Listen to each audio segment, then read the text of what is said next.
नमस्कार साथीहरु, स्वागत छ तपाईलाई टेक्निकल नेपाल GS युट्युब च्यानलमा। आजको भिडियो रहेको छ सावधान तपाईको मोबाइल ह्याक भएको छ, चेक गर्नुहोस्। हो साथीहरु, तपाईको मोबाइल यदि ह्याक भएको छ भने तपाईले चेक गर्न सक्नुहुन्छ, साथै तपाईको मोबाइल ह्याङ हुनबाट पनि बचाउन सक्नुहुन्छ।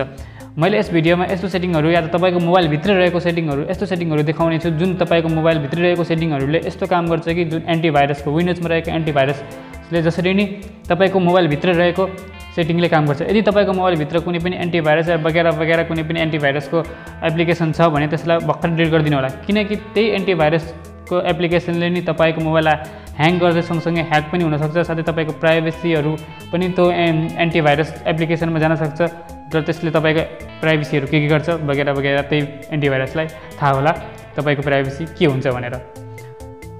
तपाईले आफ्नो मोबाइल ह्याङ हुनबाट या त ह्याक हुनबाट बचाउन चाहनुहुन्छ भने यो भिडियो अन्त्यसम्म हेर्नु र सेटिङबाट तपाईको मोबाइल भित्र रहेको सेटिङहरुलाई पक्कै पनि एकचोटी युज गरेर हेर्नु होला। तपाईको मोबाइल स्पिड हुन्छ र तपाईको मोबाइल ह्याक हुनबाट बचाउन सक्नुहुन्छ।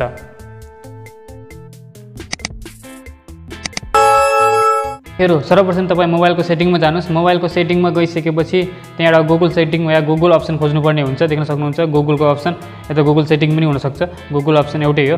त्यसैले गुगल अप्सनमा क्लिक गरिसकेपछि तपाईले यहाँ देख्न सक्नुहुन्छ तलपट्टि सेक्युरिटी एउटा अप्सन दिन्छ। सेक्युरिटीमा क्लिक गरिसकेपछि गुगल प्ले प्रोटेक्ट अप्सन दिएको छ। प्रोटेक्टमा क्लिक गरिसकेपछि तपाईले देख्न सक्नुहुन्छ माथिपट्टि सेटिङको अप्सन दिएको छ। सेटिङमा क्लिक गरिसकेपछि यस्तो इन्टरफेस खोल्छ। यो दुईटा सेटिङलाई एनेबल गर्नु होला, अन राख्नु होला। अन राखिसकेपछि तपाईले देख्न सक्नुहुन्छ लुक गुडको साइडमा रिफ्रेश बटनलाई क्लिक गर्नु होला। जब रिफ्रेश बटनलाई क्लिक गर्नुहुन्छ एकछिन रिफ्रेश हुन्छ, रिफ्रेश भएर प्रोसेस हुन्छ। प्रोसेस भइसकेपछि यसले के गर्छ भन्दाखेरि तपाईको मोबाइलमा रहेको A to Z जति पनि भाइरसहरु छ त्यो भाइरसहरुलाई स्क्यान गर्छ। मोबाइलमा कुनै पनि एप्स भित्र रहेको या त तपाईको मोबाइल भित्र रहेको या कुनै फोटो या फाइल भित्र रहेको जति पनि भाइरसहरु हुन्छ त्यसलाई सरर स्क्यान गर्छ र तपाईको सबै भाइरस अटोमेटिकली यसले डिलिट गरिदिन्छ। यसबाट तपाईको मोबाइललाई ह्याङ हुनबाट या त ह्याक हुनबाट बचाउँछ यसले र तपाईको मोबाइललाई सेफ राख्छ। त्यसैगरी तपाई ब्याक जानुस्। ब्याक गइसकेपछि यहाँनिर एउटा सेटिङ रहेको छ। यही गुगल अप्सनमा एउटा सेटिङ रहेको छ डिभाइस कनेक्सन भनेर। डिभाइस कनेक्सनमा क्लिक गरिसकेपछि तपाईले सेकेन्ड अप्सन देख्न सक्नुहुन्छ कास्ट मिडिया कन्ट्रोल दिएको छ। कास्ट मिडिया कन्ट्रोल्समा क्लिक गरिसकेपछि तपाईले देख्नुहुन्छ media control for cast device दिएको छ।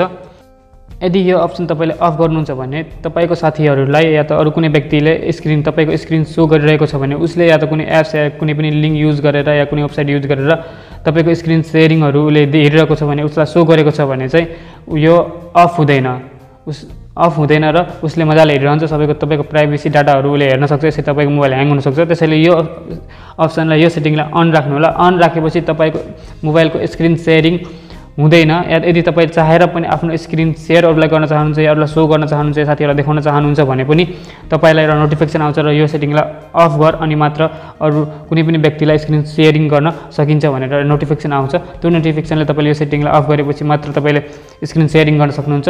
नत्र तपाईले स्क्रिन शेयरिङ या कुनै पनि अरु व्यक्तिहरुले तपाईको मोबाइलमा एप्स युज गरेर या कुनै पनि लिंक युज गरेर या कुनै वेबसाइट युज गरेर तपाईको अगाडिको स्क्रिन या कुनै पनि डेटाहरु या शो गर्न सक्दैन उसलाई।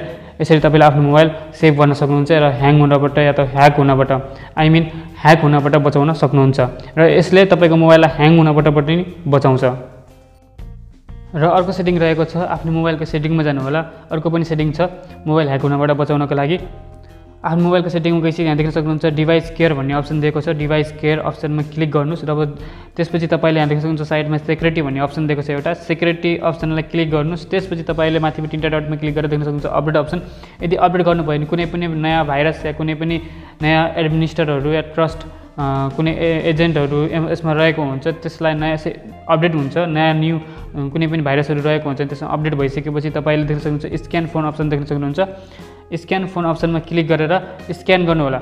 जति पनि अपडेट गरिसकेपछि तपाईले स्क्यान गर्नुहुन्छ A to Z तपाईको मोबाइलमा रहेको एप्लिकेसन या मोबाइलमा रहेको कुनै पनि भाइरस या ट्रस्टेड एजेन्टहरु या त कुनै एडमिनिस्ट्रेटरहरु भएर बसेका हुन्छन् त्यो सबैलाई स्क्यान गरेर यसले अटोमेटिकली तपाईको मोबाइल भित्र रहेको जति पनि भाइरसहरु छ यसले डिलिट गर्छ। यसरी तपाईले आफ्नो मोबाइलको भाइरस सँगसँगै तपाईको मोबाइल ह्याक हुनबाट या त तपाईको मोबाइल कसैले अरूले ह्याक गर्नबाट बचाउन सक्नुहुन्छ। यसरी तपाईले आफ्नो मोबाइल ह्याक हुनबाट बचाउने सँगसँगै मोबाइललाई सुरक्षित ह्याङ हुनबाट पनि बचाउन सक्नुहुन्छ। यसरी तपाईले आफ्नो मोबाइललाई सेक्युर राख्न सक्नुहुन्छ।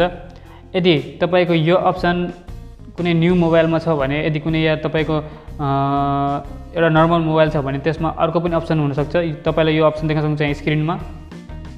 तपाईको मोबाइलको सेटिङमा जानु, सेटिङमा सेक्युरिटी अप्सन दिएको हुन्छ, सेक्युरिटी अप्सनमा क्लिक गरेपछि सेक्युरिटी अपडेट अप्सन दिन्छ। सेक्युरिटी अपडेट अप्सनमा क्लिक गरिसकेपछि यस्तो your system is up to date भन्ने तलपट्टि क्लिक योर अपडेट भन्ने अप्सन आउँछ। क्लिक योर अपडेटमा क्लिक गरेपछि अपडेट हुन थाल्छ।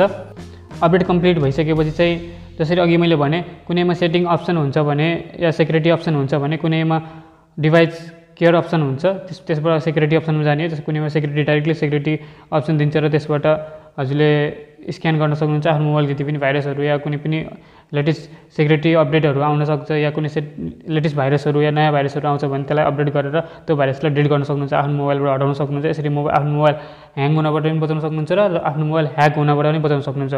आशा गर्छु तपाईँलाई यो भिडियो पक्कै पनि मन पर्यो होला। भिडियो मन पर्यो भने लाइक गरिदिनुहोस्, कमेन्ट गरिदिनुहोस्, सँगसँगै तल रहेको रातो बटनलाई सब्सक्राइब गरिदिनु होला।